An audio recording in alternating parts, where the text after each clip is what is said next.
नेपालबाट एकजना कलाकार चाहिँ अमेरिका आएको बेलामा अमेरिकामा बस्ने एकजना बहिनीलाई बलात्कार गरेको विषयमा अहिले सामाजिक सञ्जालमा कुराहरू आइरहेको छ र त्यसमा चाहिँ एकदम पक्ष विपक्ष वाद विवाद सुरु भइसकेको छ सामाजिक सञ्जालमा। कतिले चाहिँ अब बहिनीलाई होइन यो नरमाउली छोरा मान्छेको जिन्दगी बर्बाद पार्नको लागि होइन सुत्दाखेरि आँखा नदेख्ने अनि काम मन मिले चमत्कार पछि बलात्कार भन्ने खालको आरोप पनि लगाइरहेका छन् भने बहिनीको सपोर्ट गर्नेहरू पनि उत्तिकै छन् र केटा मान्छेले चाहिँ अहिले बोलिसकेको छैन र उहाँले अहिले बहिनीले चाहिँ आफ्नो परिचयसहित अर्को एउटा स्टाटस लेख्नु भएको छ जहाँ चाहिँ धेरैले एक युवती भनेर मात्र बुझ्नुभयो। त्यसैले मेरो परिचय दिन चाहन्छु।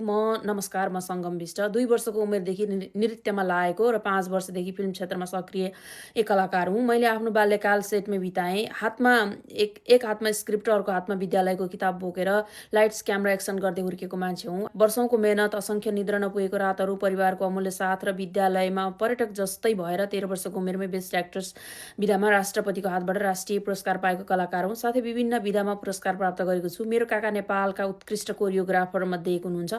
बाबा कलाकार हुनुहुन्छ र मेरो भाइ संसारकै कान्छो फिल्म निर्देशक, गिनिज वर्ल्ड रेकर्डधारी हो। दुःखको कुरा, आज मैले बजारमा सामान बेचे चाहिँ आफ्नो मूल्य भन्नु परेको छ ताकि मेरो आवाज को केही तौल होस्। मलाई लाग्दथ्यो जसो तसो यो राक्षससँग लड्छु, तर आज एकै दिनमा थाहा भयो हाम्रो समाजमा कति धेरै राक्षसहरू रहेछन्। मेरो काकाले पोस्ट गरेको म्युजिक भिडियोमा कुकुर झैँ भुक्दै अघि बढ्ने त्यो व्यक्तिसँग मैले प्रेम प्रस्ताव राखेँ भनेर पढ्दा हाँसो उठ्यो। जसले आफ्नो टाउकोमा सबै कपाल गुमाएर विग लगाउनु परेको छ, त्यस्तो व्यक्तिसँग मेरो कुनै सम्बन्ध कहिले थिएन र कहिले नहोस्। आज मैले हाम्रो समाजको सोच कति घटिया छ भनेर देखेँ। सायद मैले जीवन त्यागेको भए आज मेरो शब्दहरूको मूल्य हुन्थ्यो जस्तो लाग्छ। तर त्यसपछि मैले माया पाएँ, आफ्ना मानिसहरूबाट, अपरिचितहरूबाट साथ, आशा र विश्वास पाएँ। त्यसपछि थाहा पाएँ मेरो कथा मेरो मात्र रहेन, मेरो कथा म जस्तै दिदीबहिनीहरूको कथा मिसिएको छ जसले अझैसम्म आवाज उठाउन सकेका छैनन्, किनकि हाम्रो समाजमा राक्षसहरूको मूल्य धेरै छ। अब मेरो आवाज मेरो मात्र होइन, सबै दिदीबहिनीहरूको दबिएको आवाज बनेको छ।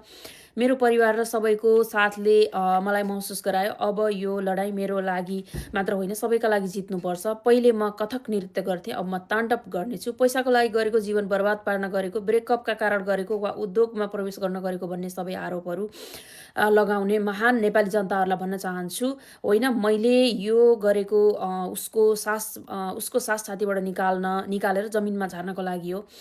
त्यो सबै दिदीबहिनीहरूका लागि एउटा आशा बन्नको लागि हो। धेरै केही भन्न चाहन्न, यति मात्र भन्छु, या त ऊ जेल जान्छ या त उसको ज्यान जान्छ।